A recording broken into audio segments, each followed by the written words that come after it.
Hello Kavi, it's Sriram from. Hello. Bro சொல்லுங்க. ஸ்ரீராம் தெரியுதுல்ல? தெரியுது ப்ரோ, தெரியுது. ஓகே. ஒரு எமர்ஜென்சி சிச்சுவேஷன். நீங்க நியூஸ் பாத்தீங்களா? பார்த்தேன் ப்ரோ. இது அண்ணாவுக்கு இந்த டிவோர்ஸ் மேட்டர் தானே?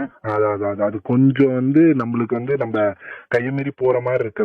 லுக் லைக் டிஸ்கம்ஃபர்ட் சிச்சுவேஷன்ல இருக்க மாதிரி இருக்கு. இப்ப சீஃப் என்ன சொன்னாருன்னா, we have a tool kit. நம்மளுக்கு எப்பயுமே என்னென்ன பேசணும் ஒரு டூல் கிட் இருக்குல்ல, அதுல என்னென்ன இருக்குன்னா, கரூர் இஷ்யூ வச்சு அண்ணாவை முடக்க பாத்தீங்க, தென் ஜனநாயகனை முடக்கிட்டீங்க, தென் பிஜேபியோ திமுக கூட்டு சேர்ந்து அண்ணனை 2 நாள் சிபிஐ ஆபீஸ்ல வச்சு விசாரணைன்னு அலக்கழிச்சிங்க கூட்டணிக்காக.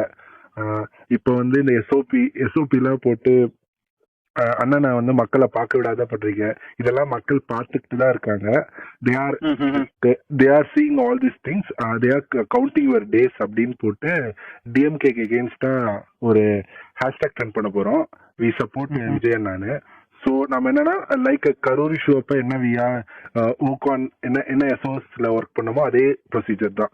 லுக் ஃபர்ஸ்ட் போஸ்ட் போடுங்க, தென் வீடியோ கிரியேஷன் பண்ணி போடுங்க. ரொம்ப ஃபேமிலி அட்டாக் பண்ணாதீங்க. மேம் சங்கீதா மேம் அட்டாக்லாம் பண்ணாதீங்க. இதுக்கு பின்னாடி டிஎம்கே தான் இருக்கு. ஸோ டிஎம்கே தான் லீக் பண்ணிருக்கு. இவ்வளவு சீப்பான பாலிடிக்ஸ். இதை உங்க மக்கள்கிட்ட இது எடுபடாது. மக்கள் இன்னும் அண்ணனுக்கு அனுதாபம் தான் பட்டு இன்னும் நீங்க அண்ணனுக்காக அண்ணன் ஜெயிக்கிறதுக்கு நீங்க ஒரு வழிவகை பண்ணிருக்கீங்க. லைக் சொல்லணும்னு சீஃப் சொன்னாரு.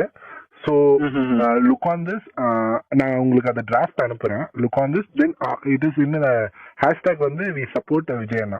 So support Vijay. Okay bro. ஆனா but already we stand with Vijay அண்ணான்னு சொல்லிட்டு we stand with Thalapathy something அந்த மாதிரி ஹேஷ்டாக் ஓடிட்டு இருக்குல்ல? இல்ல இருக்கு, but we are looking we support Vijay அண்ணா அந்த மாதிரி ஹேஷ்டாக்ஸ் தான். நான் அது ஃபைனலைஸ் பண்ணி உங்களுக்கு டிராஃப்ட்லயே அனுப்பிச்சிடுறேன்.